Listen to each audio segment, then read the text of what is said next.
I would ask that the officers join me on stage as I call your name. Chief Dan Eagleston, Albemarle County, Virginia, Department of Fire Rescue, elected to the position of Second Vice President.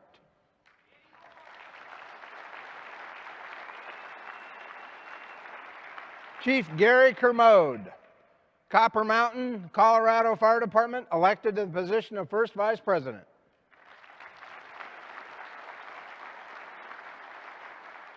And my brother, Chief Tom Jenkins, Rogers, Arkansas Fire Department, elected to the position of President and Chairman of the Board.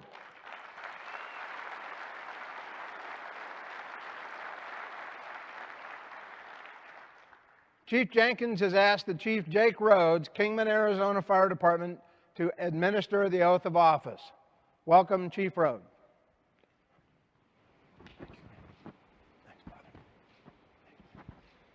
Good morning. It's a great honor for me to deliver the oath of office. As a display of respect, would everyone please stand for the installation? You have been chosen by your fellow members to lead them in the work of the International Association of Fire Chiefs for the next year. A significant honor has been bestowed upon you, which also requires accepting great responsibility. It is my honor to install you as the officers for the upcoming term, which formally takes effect on Saturday afternoon at the conclusion of the conference. Please raise your right hands and repeat after me. I swear that I will support the Constitution and bylaws and at all times bear true allegiance to the goals and purposes of the International Association of Fire Chiefs. I will perform the duties and responsibilities of my office to the best of my ability, so help me God. Congratulations.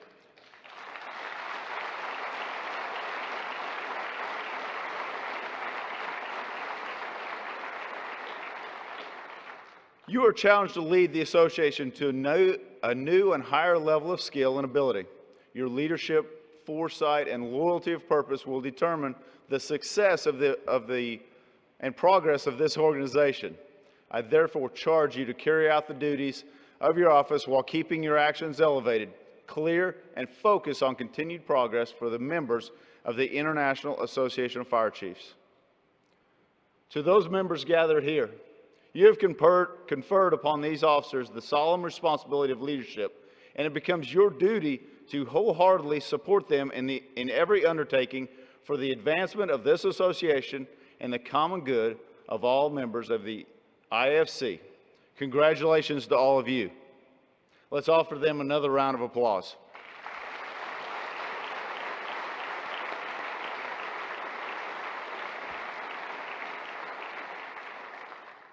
Your new Second Vice President, Chief Dan Eagleston, will say a few words.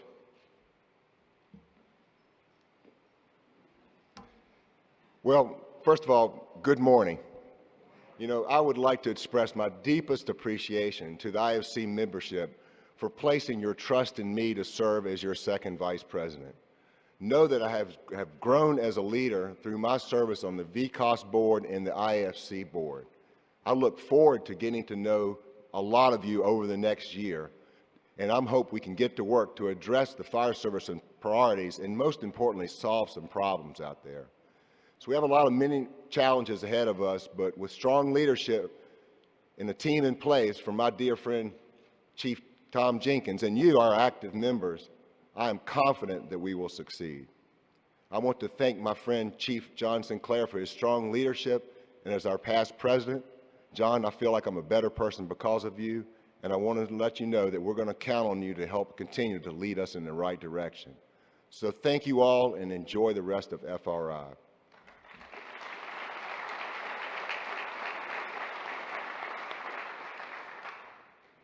Your first Vice President, Chief Gary Kermode.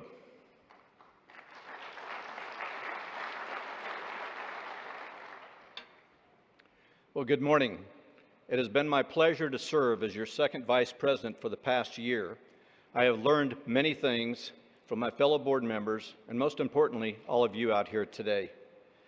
I believe the IFC's greatest attribute is providing a forum for each of us as fire chiefs to interact with one another, share ideas, and solve problems together. I am a stronger leader today than I was just a year ago because of you and all the opportunities the IFC offers us. I want to congratulate Chief Jenkins as our new president and Chief Eggleston as our new second vice president. I look forward to serving with you on the board as first vice president. Chief John Sinclair, your steady leadership has served our organization well. I trust we will be able to count upon your leadership and counsel in the past moving forward. Thank you and enjoy the rest of FRI.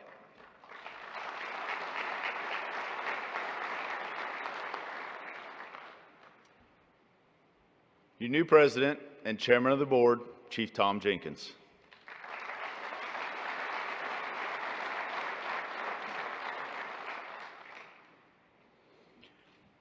I'm just proud that Jake stayed on the teleprompter and didn't ad-lib anything there. I'm humbled to stand before you this morning and share the stage with some of the best leaders in our business.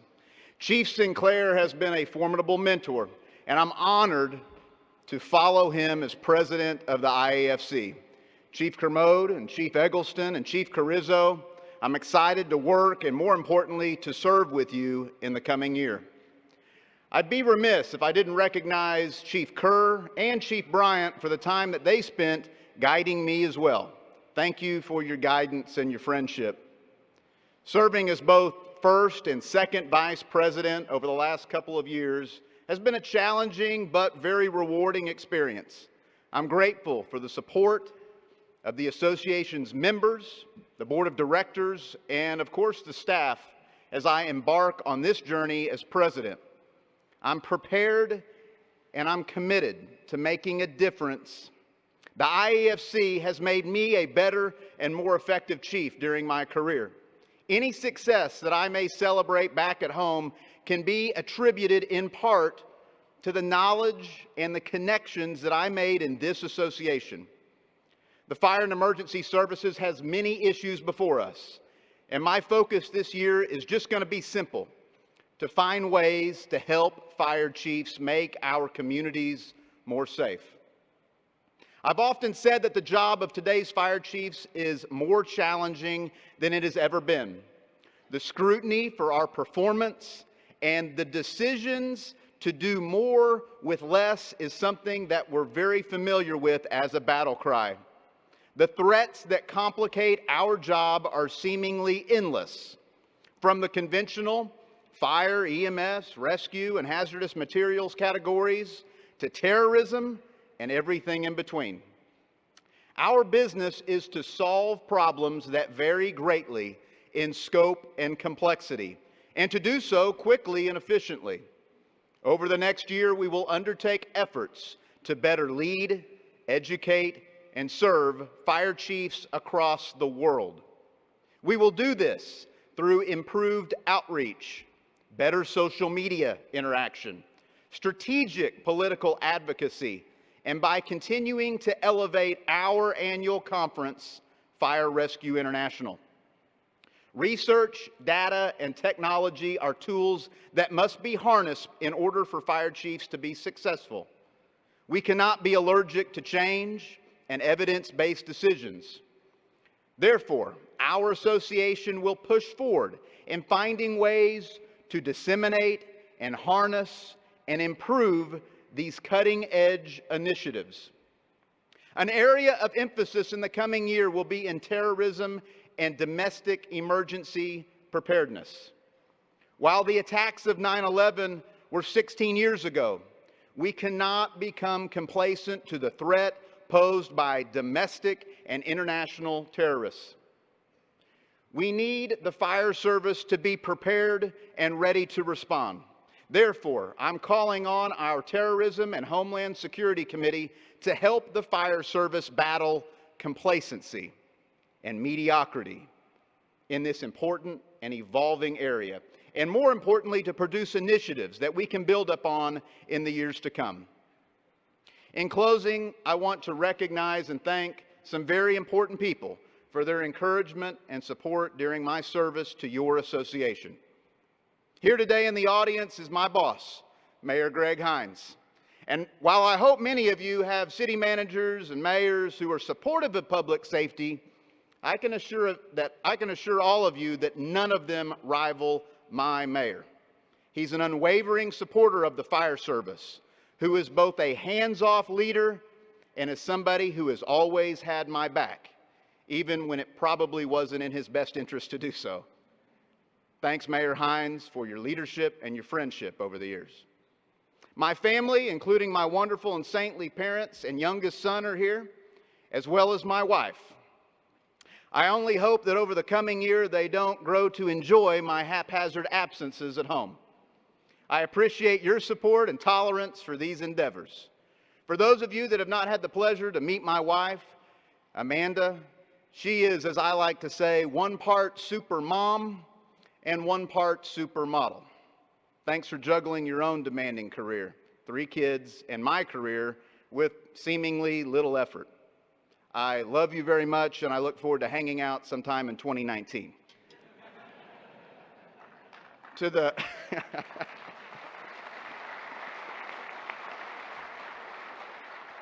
To the 132 members of my department, both here in the audience and back at home, thank you for the work you do. If it wasn't for your professionalism, get-it-done attitude, and work ethic, I wouldn't be standing here today. I'm proud to wear our patch, and I'll do my best to represent you as well while I serve in this capacity. To all of the members of the IAFC here, I have just one ask of you in the coming year. Strive not just to be a card-carrying member of this association. Get involved. Be engaged.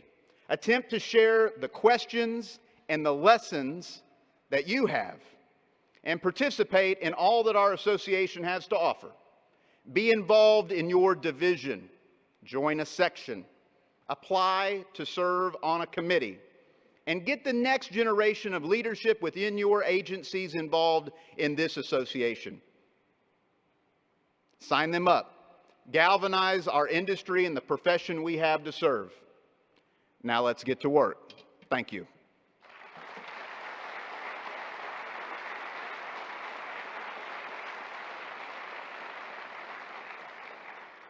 The general session has now ended, and I will call the IAFC business meeting to order.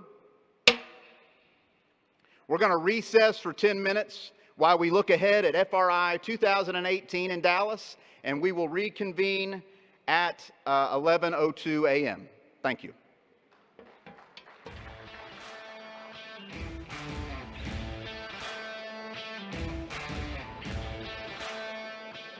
Hi, I'm David Copney, Chief of the Dallas Fire Rescue Department. I hope you're enjoying this year's Fire Rescue International Conference. Next year, the conference is coming to Dallas, Texas, and we can't be more excited to host you. There's so much to see and do in our city, and we can't wait to show you all the beautiful sides of Dallas. If you've got a 3-alarm appetite, we've got tons of delicious food for you to try. And around here, good food comes with good people, a fun place to hang out, and all the barbecue and Tex-Mex you can eat. And for all the sports fans, Dallas has all those bases covered too. You've probably heard of the Dallas Cowboys, not to mention the Texas Rangers, Dallas Mavericks, Dallas Wings, and the Dallas Stars. All these teams call the Dallas area home, and there's a couple of seats with your name on them.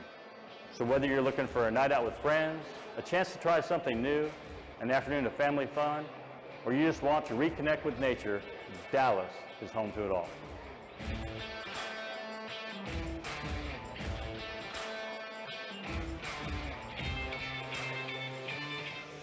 Come find a little bit of cowboy and a whole lot of contemporary, and find a one-of-a-kind souvenir to take back home. So y'all come to Dallas, where we can show you why we make big things happen. Whether you come by train, plane, or fire engine, y'all just drop in. We'll see you here next year.